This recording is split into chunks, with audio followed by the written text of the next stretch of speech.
Victor dulu. Halo, selamat malam Kak Elia. Iya malam, silakan bro. Ya, ya Kak, ada satu pertanyaan yang saya mau bertanya untuk Kakak, terlebih khusus karena saya mahasiswa teologi ya Kakak. Sekarang semester 4. Nah, kemudian ada mata kuliah saya itu tentang teologi agama-agama yang tentunya berbicara bukan tentang satu agama saja, tetapi 6 agama yang sekarang Indonesia anut ya. Jadi dalam mata kuliah itu ada konsep tentang Ya. akhir zaman Kak. Nah jadi saya bertanya di sini, bukan konsep keselamatan dalam kekristenan itu apakah dia berbeda dengan Katolik? Nah, kemudian yang kedua tentang akhir zaman Kak. Yang saya punya dosen bilang itu akhir zaman tentang pendapatnya beliau itu akhir dari kehidupan sendiri, itu disebut akhir zaman. Nah, apakah betul Kak akhir zaman itu akhir dari kehidupan setiap manusia? Itu saja Kak, 2 pertanyaan yang saya bertanya. Terima kasih Kak. Oke, jadi kamu pertanyain perspektif orang Kristen Protestan dengan Katolik tentang akhir zaman dan mengenai apakah akhir zaman itu akhir dari hidup, begitu? Iya Kak. Oke, yang pertama sekali begini, yang perlu kita ketahui gini. Di dalam kekristenan, kekatolikan itu adalah orang Kristen. Jadi orang Katolik itu adalah orang Kristen, ya. Tetapi kekristenan sendiri itu punya pandangan yang berbeda-beda dalam hal eskatologi. Dalam menafsirkan eskatologi. Eskatologi itu ilmu akhir zaman. Ya, misalnya kalau menggunakan kitab Daniel dan kitab Wahyu itu penafsirannya beragam. Ya, tetapi yang paling penting adalah esensinya itu sama. Bahwa baik iman kekatolikan, baik iman ortodoks, baik iman protestan, itu sama-sama sepakat bahwa kita nantinya akan tinggal di suatu tempat yang namanya langit dan bumi baru, di mana keadaan kita akan dipulihkan seperti keadaan Adam dan Hawa sebelum jatuh ke dalam dosa di Eden, tanpa dosa, tanpa kematian. Ya, kalau kita baca nanti dalam Wahyu 21, itu merujuk kepada langit bumi baru. Dan orang Kristen, akhir zamannya orang Kristen, baik Katolik, Protestan, dan Ortodoks itu adalah bagaimana Tuhan, yaitu Allah melalui Yesus Kristus, Roma 2 ayat 16, itu akan menyatu bersama kita sebagai gerejanya atau umatnya. Jadi kita mengambil kodrat ilahi, menjadi sama serupa dengan Allah di dalam Yesus Kristus. Maka nanti sama seperti Kristus yang telah bangkit, maka kita yang percaya kepada Dia pun akan turut dibangkitkan dengan tubuh kemuliaan kita. Nah, jadi penantian orang Kristen, baik Katolik, Ortodoks, Protestan dengan alirannya, penantian kita sebagai orang Kristen yang percaya kepada Mesias apa? Kebangkitan tubuh. Bagaimana tubuh kita yang hina ini, tubuh kita yang kotor ini itu diubahkan menjadi tubuh yang mulia, sama seperti tubuh Kristus yang diubah ketika Dia naik ke surga. Itu pengharapan iman semua orang Kristen, baik dia Katolik, baik dia Ortodoks, baik dia Protestan. Dan pada peristiwa kebangkitan itu, itulah akhir zaman bagi kita untuk memulai apa? Untuk memulai hidup yang baru, yang berkemenangan bersama-sama dengan Allah kita. Nah, kekristenan tuh sepakat dalam hal itu, baik Katolik, baik Protestan, sama Ortodoks itu satu suara. Cuma misalnya dalam hal pandangan pengangkatan, ada yang percaya pengangkatan, ada yang nggak percaya. Lalu kemudian mengenai siapa dua saksi Allah dalam Wahyu 11, apakah itu Henok, Eliana, itu berbeda. Tetapi penantian yang pasti dari seluruh denominasi itu adalah bahwa kita menanti-nantikan hari kebangkitan, yaitu hari di mana datangnya Tuhan kita Yesus Kristus untuk mengadili segala sesuatu yang kelihatan dan yang tidak kelihatan. Jadi itu semua sepakat. Itulah akhir zaman bagi kita. Ya, bedakan akhir zaman dan zaman akhir. Ya, di zaman akhir di dalam Ibrani 1 itu adalah zaman sejak Kristus. Karena firman Allah sudah langsung turun ke dunia menyatakan siapa sang Bapa yang adalah Allah itu. Nah, akhir zaman itu kita sekarang. Kita sedang di ujung tanduk ini yang menyongsong kedatangan Kristus. Nah, penantian orang Katolik, Protestan, Ortodoks itu ya kebangkitan. Semua orang dibangkitkan dan dimenangkan akan seperti Kristus kelak.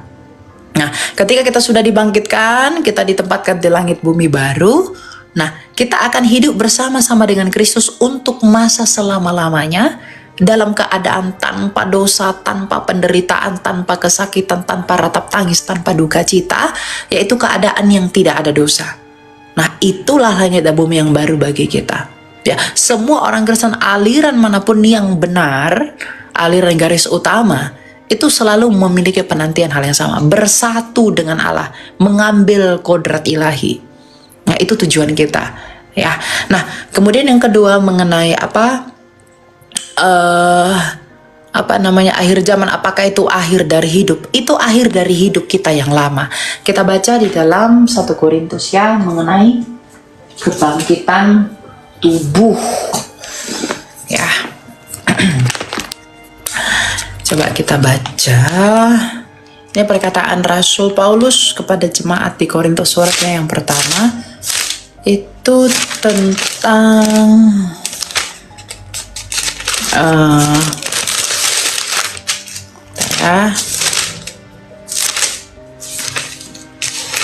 tentang kebangkitan tubuh. Nah, nih Rasul Paulus berkata begini. Ayat 51 ya, 1 Korintus 15 ayat 51 dikatakan begini, sesungguhnya aku menyatakan kepadamu suatu rahasia, kita tidak akan mati semuanya, tetapi kita semuanya akan diubah dalam sekejap mata pada waktu bunyi nafiri yang terakhir, sebab nafiri akan berbunyi dan orang-orang mati akan dibangkitkan dalam keadaan yang tidak dapat binasa, dan kita semua akan diubah. Karena yang dapat binasa ini harus mengenakan yang tidak dapat binasa, dan yang dapat mati ini harus mengenakan yang tidak dapat mati. Sesudah yang dapat binasa ini mengenakan yang tidak dapat binasa, dan yang dapat mati ini mengenakan yang tidak dapat mati, akan digenapi firman yang tertulis, maut telah ditelan dalam kemenangan. Hai maut, di manakah kemenanganmu? Hai maut, di manakah sengatmu? Sengat maut ialah dosa, dan kuasa dosa ialah hukum Taurat. Namun syukur kepada Allah yang telah memberikan kepada kita kemenangan melalui Tuhan kita Yesus Kristus. Ya, jadi apakah akhir zaman nanti ketika Yesus datang itu adalah akhir dari hidup? Betul, itu akhir dari hidup tubuh yang berdosa ini. Tetapi itu menjadi awal yang baru, kehidupan yang kekal. Makanya Tuhan Yesus bilang, akulah kebangkitan dan hidup.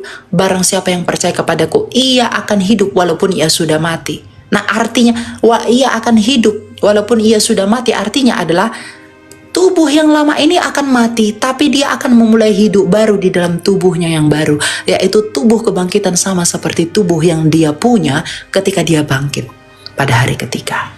Gitu. Ya? Terima kasih Kak. Boleh tanya satu lagi Kak? Ya, silakan. Ya Kak, ini pertanyaan saya, perbedaan juga dari agama Katolik dengan Kristen tentang Bible atau Biblika. Yeah. Biblika kan kita berbicara tentang Alkitab. Nah, di Alkitabnya orang Katolik kan perbedaannya cuma di Perjanjian Lama. Kalau Perjanjian Baru sama-sama 27 kitab. Tapi yang ada menjadi penambahannya itu di Perjanjian Lama. Mana itu ya ada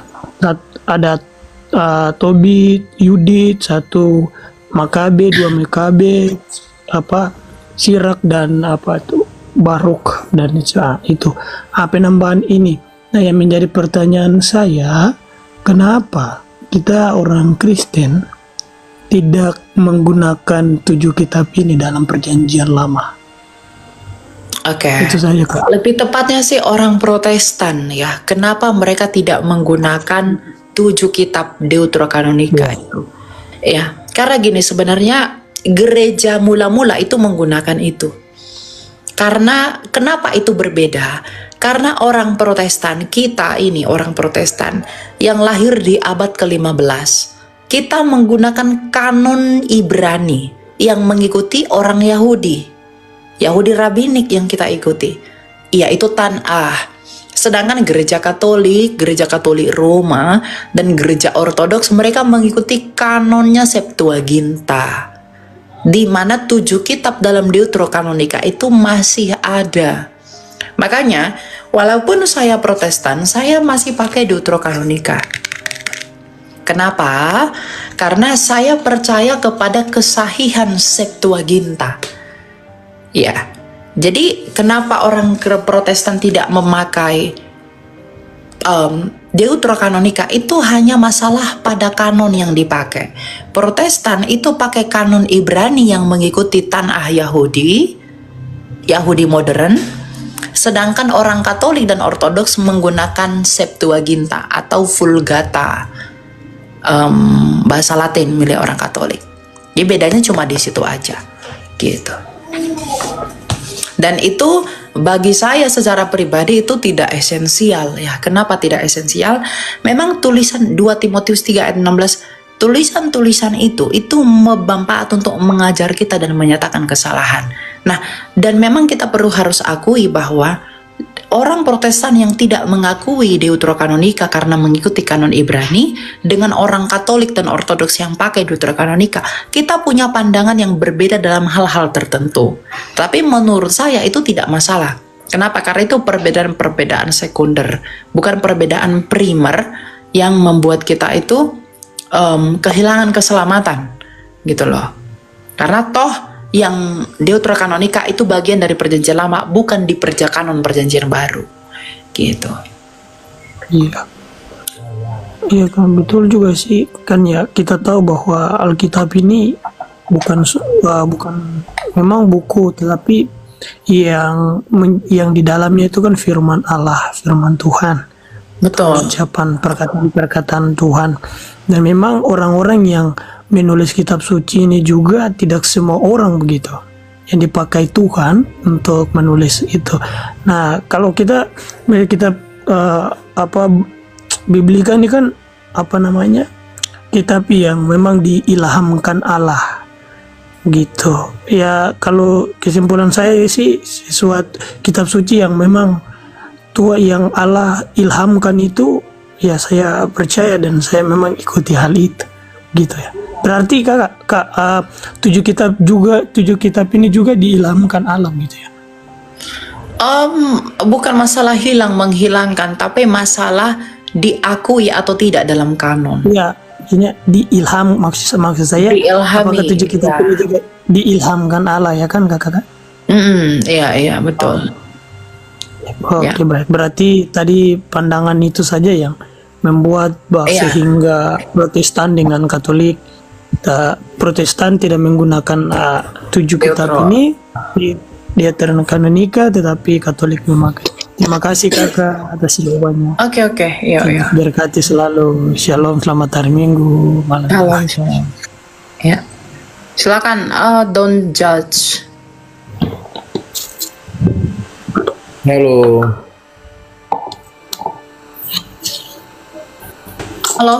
Silakan. Don't judge. Salam Kak Elia. Malam. Ya, salam, silakan. Iya. Sedikit bertanya. Saya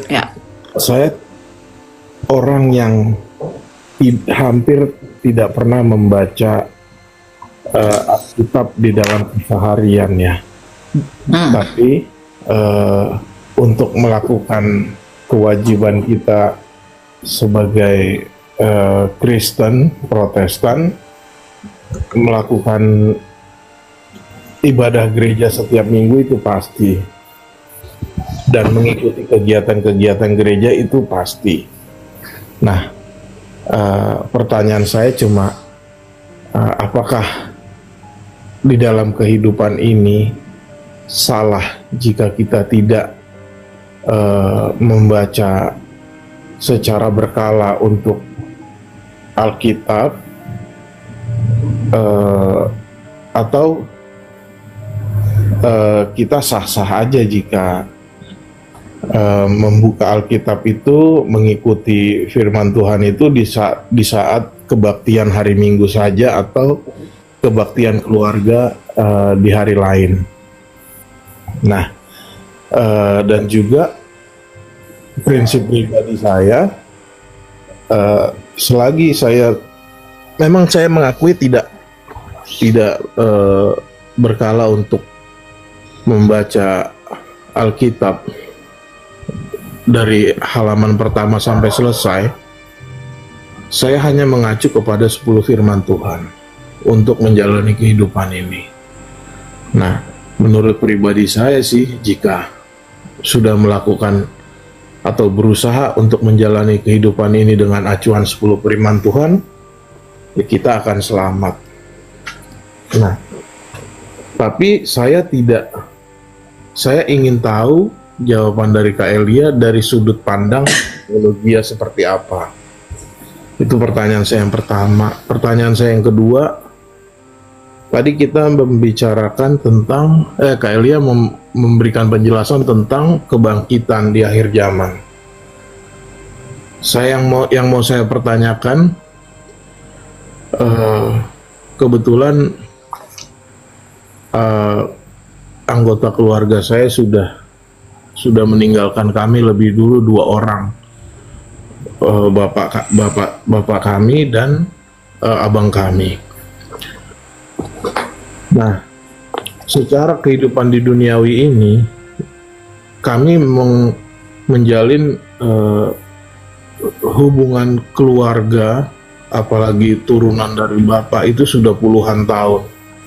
Yang mau saya menjadi pertanyaan seperti ini, Kak Elia, apakah di suatu hari nanti, di saat kebangkitan itu datang, apakah kita masih bisa saling mengenal seperti kita di kehidupan dunia ini di surga sana nanti? Apakah ada tertulis di surat di dalam Alkitab yang menyatakan bahwa kita akan mengenal seperti di dunia ini? Tolong dijelaskan, Kak Elia. Terima kasih. Timothy mau jawab? Ya. Kalau terkait dengan perintah kitab suci, itu wajibkah dibaca setiap hari? Kita harus tahu bahwa akar iman kekristenan itu berakar dari Yudaisme. Dan awal Yudaisme itu juga bagian akar dari bangsa Israel mula-mula. Apalagi Yahudi dari kata Yehuda, salah satu dari 12 suku Israel. Kenapa saya menyinggung Yahudi? Perlu kita ketahui pada era zaman Musa, apa perintah Tuhan kepada Nabi Musa dan kepada bangsa Israel. Ulangan 6 ayat 6 sampai dengan 8, 9 lah. Ini terkait dengan Shema Israel. Apa yang kuperintahkan kepadamu pada hari ini haruslah engkau perhatikan, haruslah engkau mengajarkannya berulang-ulang kepada anak-anakmu dan membicarakannya apabila engkau duduk di rumahmu. Jadi harus didiskusikan setiap hari, berkali-kali. Apabila engkau sedang dalam perjalanan, apabila engkau berbaring dan apabila engkau bangun. Ayat 8, haruslah juga engkau mengikatnya sebagai tanda pada tanganmu dan haruslah itu menjadi lambang di dahimu. Kalau rabinik sekarang ini, rabinik modern, itu sampai bukan talit ya, kalau talit itu tali-talinya ini. Seperti ada yang dilambangkan di dahi, bentuk kotak hitam seperti kubus, dan juga di lengan tangan. Kalau bagi kita, ayat ini sebenarnya lebih mengacu kepada apa? Kemampuan kita untuk mendekatkan firman Tuhan. Mendekatkan firman Tuhan baik itu di akal kita maupun juga di lengan kita yang dekat dengan hati. Jadi ayat Alkitab pun juga mengatakan bahwa kita harus mengulang-ulang apa yang diperintahkan oleh Allah. Ayat 9, dan haruslah engkau menuliskannya pada tiang pintu rumahmu dan pada pintu gerbangmu. Apa yang menjadi pacuan saya adalah dari ayat yang ke-7 tadi. Haruslah engkau mengajarkannya berulang-ulang kepada anak-anakmu dan membicarakannya apabila engkau duduk di rumahmu. Ada kata berulang-ulang di situ. Kalau mengajarkan saja kita berulang-ulang, berarti membaca berulang-ulang juga enggak? Berulang-ulang. Maka Alkitab itu layaknya seperti santapan rohani sebenarnya. Itu seperti santapan rohani. Ya, makanya pun dulu saya juga ya, kalau membaca Alkitab itu biasa 3 kali sehari. Kadang-kadang 2 kali sehari.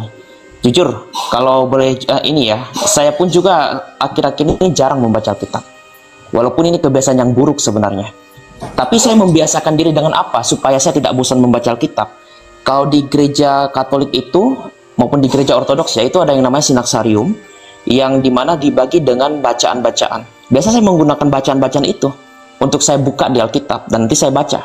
Supaya apa? Supaya melatih rohani, melatih roh saya untuk bisa mendalami apa yang disampaikan Tuhan dalam Alkitab. Jadi kalau bisa usahakan, kalau memang capek ya satu perikop, kalau capek satu pasal, usahakan satu perikop. Kalau nggak satu perikop ya minimal 10 ayat. Dan kadang-kadang kalau kita lihat di sinaksarium pun juga itu nggak sampai satu perikop. Ya, kalau bisa usahakan latihlah sampai mulai dari sekarang membaca Alkitab itu. Ya, karena inilah perintah juga dalam Alkitab untuk mengulang-ulang apa yang disampaikan oleh Tuhan. Itu yang pertama. Tadi yang kedua apa ya? Saya lupa. Apakah orang di surga saling mengenal? Ya, kalau di surga apakah mereka saling mengenal? Saya yakin ini mungkin mengacu kepada itu ya. Kitab Pengkhotbah, bukan Pengkhotbah. Kalau Pengkhotbah 9 ayat 5. Ayub, di mana dikatakan bahwa mereka tidak mengetahui lagi rumah mereka. Ya, sebenarnya kalau kita lihat dalam kitab Ayub sendiri, itu bagian dari perjanjian lama, di mana orang-orang pada masa itu belum dibangkitkan dalam Kristus. Tapi kalau kita lihat dalam Injil Lukas pasal 16, ini kisah di mana orang yang ada di Tartarus maupun juga yang di Firdaus, dia kenal kok dengan Lazarus yang pernah hidup sejaman dengan dia. Bentar ya. Lukas 16 ayat yang ke 23 ya. Ayat 22 dulu lah. Kemudian matilah orang miskin itu, lalu dibawa oleh malaikat-malaikat ke pangkuan Abraham. Ayat 23, orang kaya itu juga mati lalu dikubur. Dan sementara ia menderita sengsara di alam maut, ia memandang ke atas dan dari jauh dilihatnya Abraham dan Lazarus duduk di pangkuannya. Ayat 24, lalu ia berseru katanya, "Bapa Abraham, kasihanilah aku, suruhlah Lazarus." Ini kisah di mana dia yang berada di alam maut itu. Dia masih ingat Lazarus, padahal dia sudah meninggal. Supaya ia mencelupkan ujung jarinya ke dalam air dan menyejukkan lidahku, sebab aku sangat kesakitan dalam nyala api ini. Ayat 25, tetapi Abraham berkata, Anak, ingatlah bahwa engkau telah menerima segala yang baik sewaktu hidupmu. Jadi Abraham Abraham konteksnya di sini adalah menyuruh untuk dia yang berada di alam maut itu untuk mengingat. Kalau dia mengingat berarti masih ada memori masa lalu tentang orang-orang terdekat dia, apalagi Lazarus. Sedangkan Lazarus segala yang buruk. Sekarang ia mendapat hiburan dan engkau sangat menderita. Selain daripada itu, di antara kami dan engkau terbentang jurang yang tak terseberangi, supaya mereka yang mau pergi dari sini kepadamu, ataupun mereka yang mau datang dari situ kepada kami, tidak dapat menyeberang. Kata orang itu, kalau demikian aku minta kepadamu Bapa, supaya engkau menyuruh dia ke rumah ayahku. Dia masih ingat ayahnya loh, orang yang di alam maut ini. Ayat 28, sebab masih ada 5 orang saudaraku, supaya ia memperingati mereka dengan sungguh-sungguh agar mereka jangan masuk kelak di dalam tempat penderitaan ini. Ya, karena dia mengatakan di ayat 28 masih ada 5 orang, jumlahnya aja masih ingat. Nah, ini konteksnya di alam maut. Apalagi orang yang ada di Firdaus, orang-orang yang ada di Firdaus pasti mengingat juga. Gak mungkin mereka akan hilang akan ingatannya. Jadi berdasarkan ayat Alkitab, saya katakan bahwa orang-orang maupun juga Abraham ya dalam ayat ini itu masih mengingat siapa dan bagaimana orang tersebut, maupun juga orang-orang terdekatnya. Ya gitu ya. Ya. Jadi nanti di sorga kita kan saling kenal. Karena Rasul Paulus dalam suratnya kepada jemaat di Tesalonika, coba kita baca ya. 1 Tesalonika 2. ayat 19.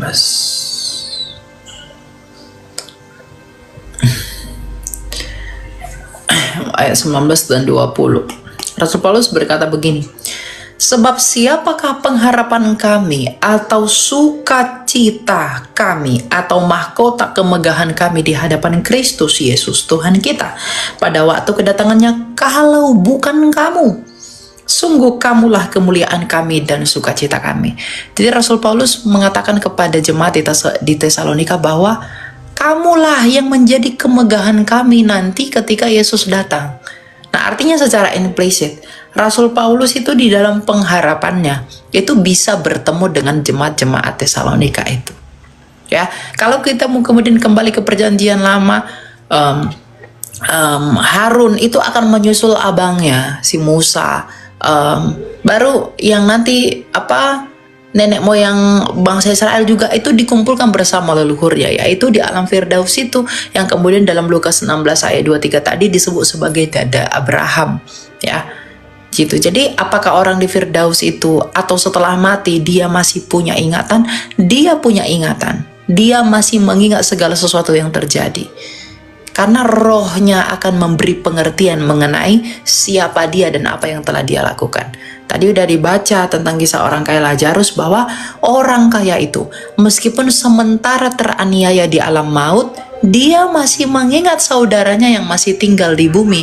Bahkan dia yang tidak pernah ketemu Abraham itu bisa mengingat dan mengetahui bahwa itu Abraham. Dari mana dia tahu kalau itu Abraham?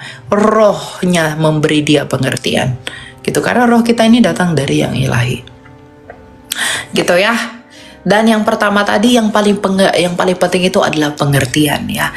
Di dalam Hosea 4 ayat 6 dikatakan, umatku binasa karena tidak mengenal Allah. Kalau kamu katakan saya cukup melakukan 10 dasa titah, kemudian saya sudah merasa baik dan oke, kau tidak.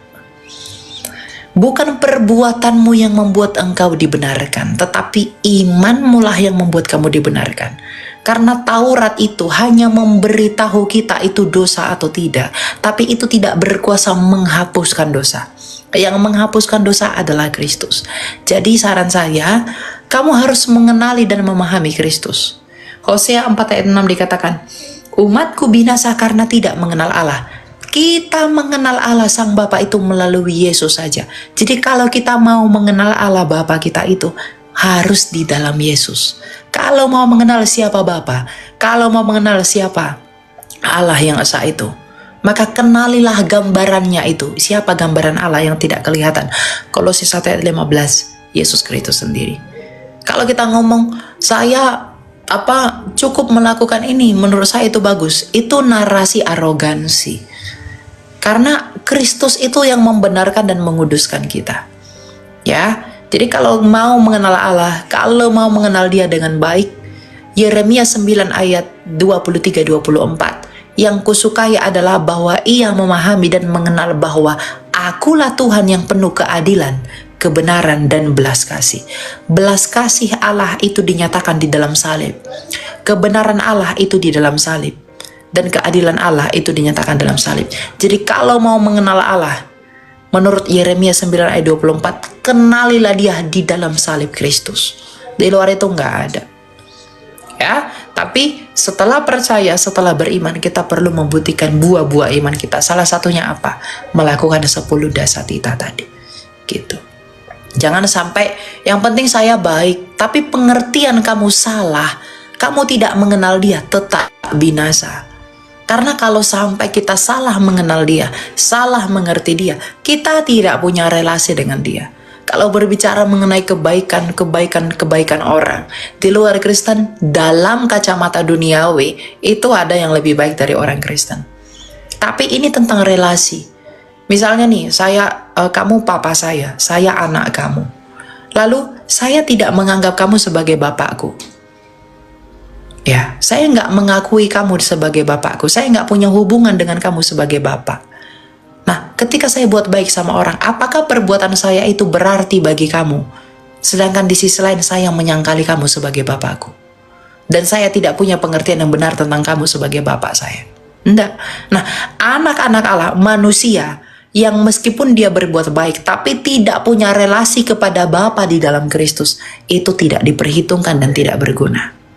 Jadi miliki dulu pengertian dan pemahaman yang benar siapa itu Allah di dalam Yesus Kristus, baru kita akan menghasilkan penyembahan yang benar. Dengan penyembahan yang benar akan menghasilkan cara hidup yang benar. Banyak orang baik belum tentu benar, tapi kalau sudah benar di dalam Kristus, buahnya sudah pasti baik. Karena Yesus adalah pokok anggur yang benar dan kita adalah ranting-rantingnya. Tidak ada buah yang benar di luar pokok anggur.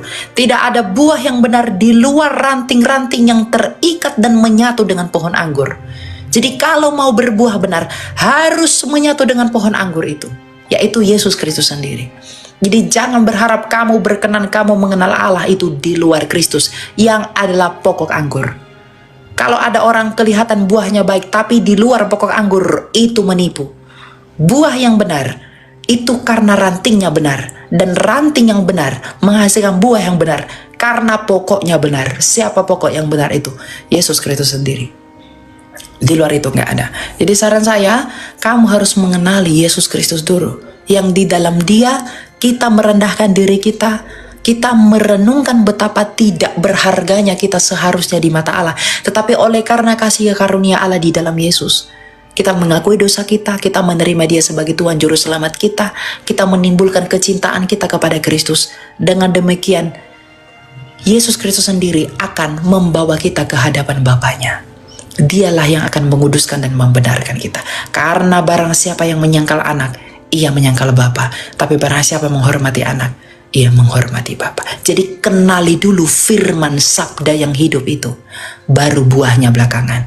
Berusahalah jadi ranting dulu sebelum kamu berbuah, karena tidak mungkin kamu berbuah kalau kamu tidak adalah ranting di dalam pohon anggur yang benar itu. Jadilah ranting yang benar dulu, baru berbuah yang benar. Gak mungkin kamu berbuah benar kalau kamu bukan menjadi bagian di dalam ranting dari pokok anggur yang benar itu. Orang banyak salah pengertian tentang itu. Banyak orang berlomba-lomba berbuat baik, tapi tidak punya relasi dengan Allah. Itu pun sia-sia. Gitu ya, don't judge. Oke, terima kasih atas penjelasannya. Ya. Jadi kesimpulannya, pertanyaan pertama bahwa kita dan keluarga kita yang sudah mendahului kita pasti akan kenal di surga sana nanti ya. Seperti kita mengenal di dalam dunia ini, gitu ya. Iya. Ya karena kalau seandainya orang nggak mengenal lagi ataupun udah nggak ingat apa-apa lagi, gimana penghakiman akan terjadi kan? Ya. Mungkin kalau bertanya, keluargamu begini ya, kamu dalam kehidupan keluargamu seperti ini ya, apakah ayahmu bernama ini dan kamu melakukan hal yang tidak benar di hadapan ayahmu? Lalu kamu mengatakan apa? Tuhan, saya nggak ingat, Tuhan, saya nggak ingat. Gak mungkin kan pengadilan akan terjadi? Ya jadi ayat Alkitab sudah jelas kok mengatakan bahwa mereka itu masih mengingat di sana, gitu ya. Baik. Ya gitu ya, don't judge ya. Oke, terima kasih banyak atas waktunya. Selalu ya. Selamat malam ya, Kak Elia, Timothy. Terima kasih.